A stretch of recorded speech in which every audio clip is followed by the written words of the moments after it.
I dreamt you died again. Wang Yibo wakes up screaming after brief coma. The corridors were silent. The kind of silence that doesn't come from peace but from fear. A haunting stillness draped the intensive care unit where Wang Yibo, still hooked to machines, had been unconscious for nearly 38 hours. No one expected what came next. Suddenly, a blood-curdling scream pierced the air. Xiao Jean. No, don't leave me again. Monitors began to beep wildly as Wang Yibo thrashed against his restraints. His arms swung violently, for lines ripping free, sending blood down the pristine sheets. Nurses rushed in, panicked. Doctors followed close behind. But none of them could calm him. Wang Yibo had woken up, screaming, sobbing, drenched in fear. The dream that felt too real. What terrified everyone most wasn't just the way Yibo woke up, it was what he kept repeating. He died. I saw him. He died because I couldn't speak. I couldn't move. I watched him die in front of me.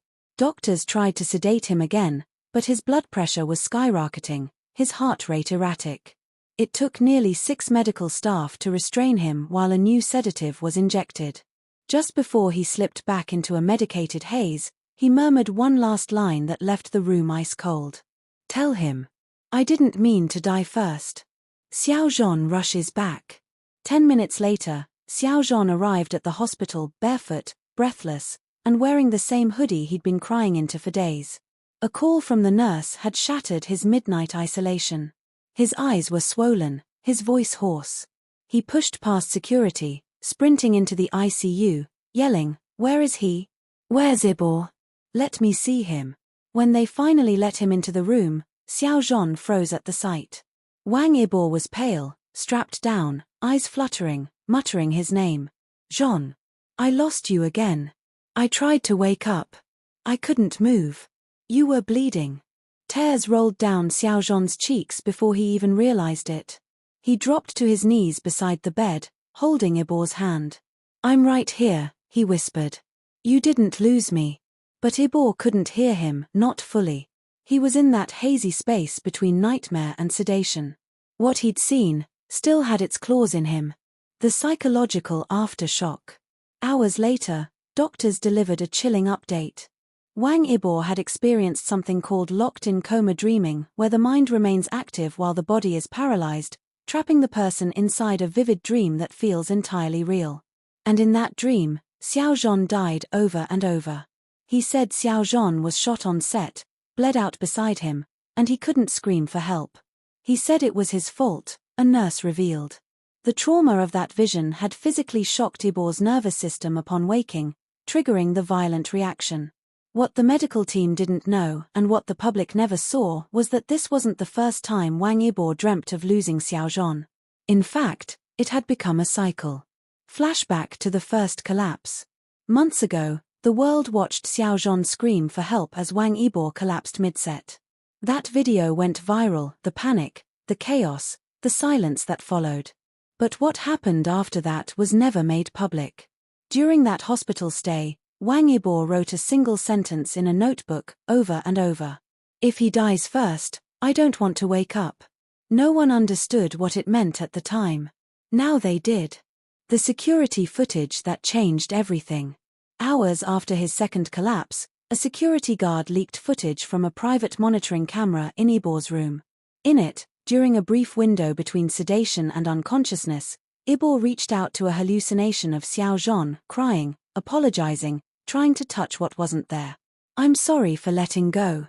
I didn't want to. I didn't mean to leave you." The video spread like wildfire.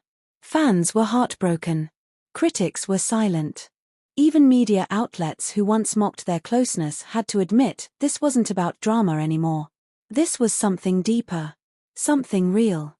Public outcry and media frenzy. #WakeUpYibo trended within 14 minutes. So did #Protect Xiao Jean, after a clip emerged of him being shoved by a photographer as he left the hospital to get air.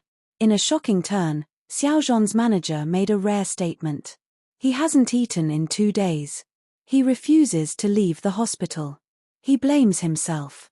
And he's scared that when Yibo wakes up, he won't remember him.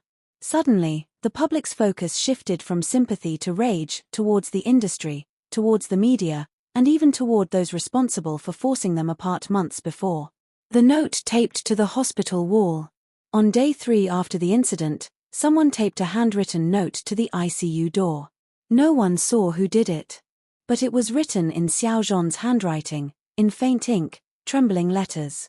If he doesn't remember me, please read this aloud. You told me once, I don't want to be famous if I can't stand beside you when it matters most. So I'm here. Standing.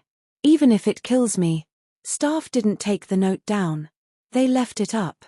And the next morning, Wang Yibo opened his eyes. Their first eye contact after the coma. When Yibo finally regained full consciousness, he blinked at the light, his throat dry. He turned his head slowly, painfully, and saw Xiao Jean sitting by his bed. Their eyes met. Silence. A full 30 seconds passed. No words. Just a tightening of Xiao Jean's jaw, a blink he tried to hold back, and then, "You didn't leave," Yibo rasped. Xiao Jean inhaled sharply. Not even once. A tear slid down Yibo's face. He tried to lift his arm, failing, then whispered, "Did I dream you died again?" Xiao Jean took his hand and placed it on his chest. "I'm here. Alive. For you. Always." What happens next? While Wang Yibo remains under 24-hour observation, doctors confirm his vitals are stabilizing. But emotionally, the recovery will take far longer. PTSD from coma nightmares is rare but devastating. And the emotional damage of reliving the death of someone you love repeatedly may take years to untangle. Still, fans cling to hope. Because in the quiet corners of that hospital room, 2 hands are intertwined. Silent promises are being made. And whatever tore them apart before, it no longer matters. The hallway outside room 407 had been silent for hours, heavy with the kind of anticipation no one dared voice. Then suddenly a scream tore through it like a blade. Nurses ran. Monitors blared. And inside, Wang Yibo was thrashing against the oxygen cords and 4 lines, drenched in sweat, eyes wide with terror as he gasped, "Where is he? Where's Xiao Jean?" His chest heaved like he couldn't breathe without the answer. Like knowing where Xiao Jean was meant surviving. The nurse tried calming him, but his voice cracked as he sobbed, "I saw him, in blood." Again, he said goodbye this time. He said goodbye. By the time Xiao Jean pushed through the ICU doors, security trailing behind him, Yibo was curled on his side, shaking. The second their eyes met, the room changed. "Yibo," Xiao Jean whispered, stepping forward, ignoring the nurse who tried to stop him. His voice broke. "I'm here. You're okay. I'm alive. You hear me?" But Yibo wasn't looking at him like he believed that. No. He looked like he was staring at a ghost. "You were dead," Yibo whispered, barely audible. They told me you didn't make it. In the dream, you said you were tired of waiting for me to wake up." Xiao Jean's face dropped. He reached the bed, gripping Yibo's hand, anchoring him with trembling fingers. "That wasn't real. I'm here. I never left." Yibo's bottom lip quivered. It felt more real than this. There was a long silence. Monitors beeped steadily now, but Yibo wouldn't look away. Xiao Jean wanted to hold him but didn't know if he was strong enough to feel Yibo tremble again. "I thought I lost you again," Yibo muttered, his voice a thin thread. "And this time, it wasn't the world's fault. It was mine." Xiao Jean blinked hard, his voice raw, "You never lost me." But Yibo looked away. "I left you. That night. I remember now, before I collapsed. We fought." Xiao Jean froze. He wasn't supposed to remember that. "You said you couldn't keep doing this, living in secret, hiding. And I told you I didn't care. But I did. I cared too much and still did nothing." There it was. The hidden fracture. The silence between them had always been louder than any fight. That night had been brutal, and neither of them had imagined it would be their last conversation before the collapse. "You nearly died after that," Xiao Jean whispered. "I thought you were gone, and I hated myself. I replayed that argument 100 times. Yibo shook his head, gripping Xiao Jean's hand tighter. "I saw you cry in my dream. I saw you begging them to bring me back. That broke me more than the machines did. Xiao Jean exhaled sharply, tears building. It wasn't a dream, Yibo. That happened. The truth settled in like ice. Wang Yibo's eyes filled, and for the first time since waking, he looked like he understood the weight of survival. I'm scared, he said finally.